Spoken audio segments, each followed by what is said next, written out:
حضرت خواجہ معین الدین چشتی اجمیری رحمۃ اللہ علیہ کے والد صاحب آپ جب دنیا سے تشریف لے کر گئے تو حضرت خواجہ معین الدین چشتی اجمیری رحمۃ اللہ علیہ کے لیے وراثت میں 2 چیزیں چھوڑ کر گئے۔ کتنی؟ 2 چیزیں۔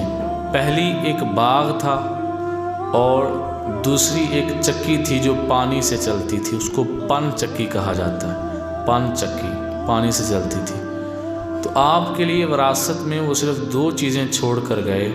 تو جیسا کہ میں نے آپ کو بتایا تھا کہ خواجہ صاحب زندگی میں بھی بڑے سخی تھے، اور آج بھی سخاوت کا حال یہ ہے کہ ان کے دربار پہ جو لنگر پکتا ہے وہ اتنی بڑی دیگ ہے اور اتنے اس کے پیسے ہیں، اتنی مہنگی پکتی ہے اور اتنا وسیع لنگر ہوتا ہے، اور جس نے پکوانی یا اس نے 3-4 سال پہلے اپنا نام لکھوا دینا ہے، اس کے بعد 3 سالوں کے بعد اس کی باری آتی ہے۔ اتنے لوگ پہلے سے جمع کروا چکے ہیں، اتنا آپ کے دربار پر لنگر آج بھی پکتا ہے۔ تو زندگی میں وہ کتنے سخی تھے کہ آپ کے والد صاحب جب دنیا سے تشریف لے کر گئے تو حضرت خواجہ صاحب کو یہ 2 چیزیں ملیں، ایک باغ اور ایک پن چکی۔ آپ نے چند دنوں کے اندر اندر وہ اللہ کی راہ میں قربان کر دی، اور ایک اور روایت میں ہے کہ آپ نے قربان نہیں کی بلکہ رکھی اپنے پاس، لیکن جو باغ سے آمدنی ہوتی اور جو چکی سے آمدنی ہوتی تھوڑی سی بھی اپنے پاس نہیں رکھتے تھے، ساری اللہ کی راہ میں دے دیتے تھے۔ تو یہ دونوں ہی بڑی کمال کی باتیں ہیں۔ اگر ویسے ہی اللہ کی راہ میں دے دیا پھر بھی کمال ہے، اور اگر اپنے پاس رکھ لیا اور آمدنی اللہ کی راہ میں دے دی پھر بھی کمال ہے کہ آپ نے اپنے اوپر بھی وہ 2 چیزیں جو وراثت میں ملیں وہ بھی اپنے اوپر قربان نہیں کی۔ آج جب ہم ان کا ختم دلاتے ہیں، کوئی زیادہ پیسے نہیں ہم خرچ کرتے، ہم تھوڑے سے پیسے لگا کر ان کا ختم دلاتے ہیں، تو لوگ کہتے ہیں اے جڑے پیسے تساں روڑے نے ختم تے نعوذ باللہ، ان کے مطابق یہ ضائع ہوتے ہیں، اے تسی غریب نو دے دیں دے، ہاں کوئی فائدہ کر دے غریب دا۔ تو میں نے کہا ساری زندگی وہ غریبوں کا فائدہ ہی کرتے رہے، اسی لیے آج ان کا ختم دلایا جا رہا ہے۔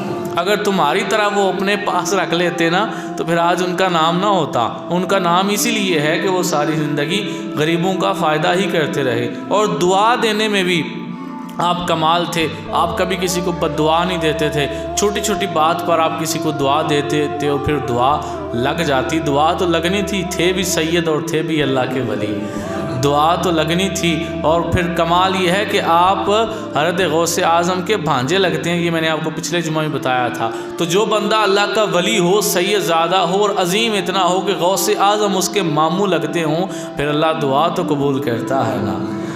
غوث پاک رضی اللہ تعالیٰ عنہ کے بارے میں یقیناً آپ سب نے سنا ہوگا کہ غوث پاک رضی اللہ تعالیٰ عنہ نے ارشاد فرمایا تھا کہ ہر ولی کی گردن پر میرا پیر ہے۔ سنا ہوا ہے نا آپ نے، ہر ولی کی گردن پر میرا پیر ہے۔